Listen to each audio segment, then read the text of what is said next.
This is the actual correct introduction to that story that was being voiced by Judith Cherono. The Central Bank of Kenya says it will tighten oversight on cashless and other emerging modes of payment as Kenya's digital economy widens its footprint.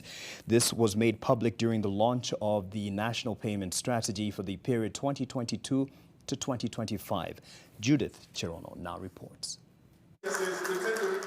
The Central Bank of Kenya has launched the National Payment Strategy barely a week after it tabled a discussion note on the merits and demerits of adopting a digital currency.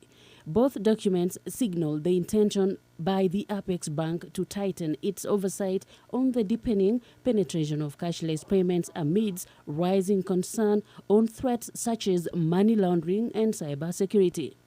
Undoubtedly, we have achieved a lot, but much more remains to be done.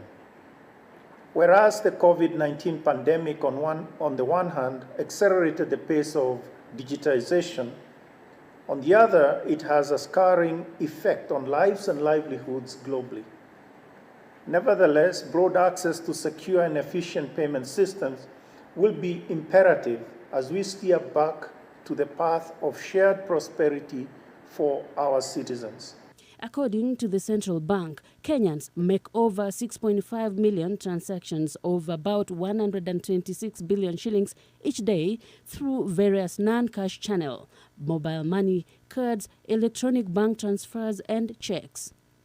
As we look to the future together, this national payment strategy can help include more Kenyans and unlock more and more innovations that link people to opportunities in the digital economy, such as e-commerce and gig work. Enable families to be more resilient in the face of climate change and impact like drought or that crazy rain we saw yesterday. Provide more flexible payment options for keeping kids from being sent home from school, like almost half in 2021.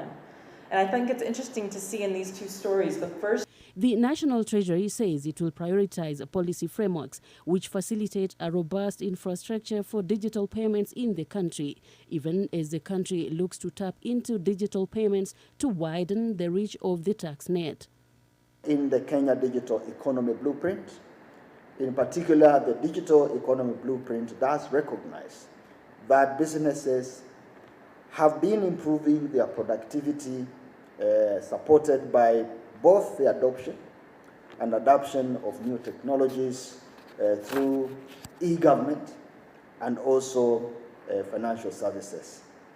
I also observe that this strategy does recognize that digital financial services have accelerated financial inclusion in the country and is also helping to improve e-commerce outputs and safety while enhancing the country's competitiveness both within the country and also globally.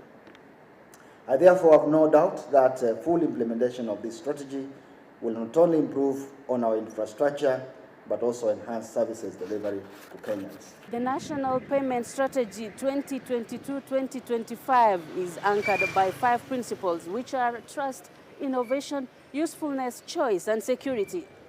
Judith Cherono, NTV Business, Nairobi.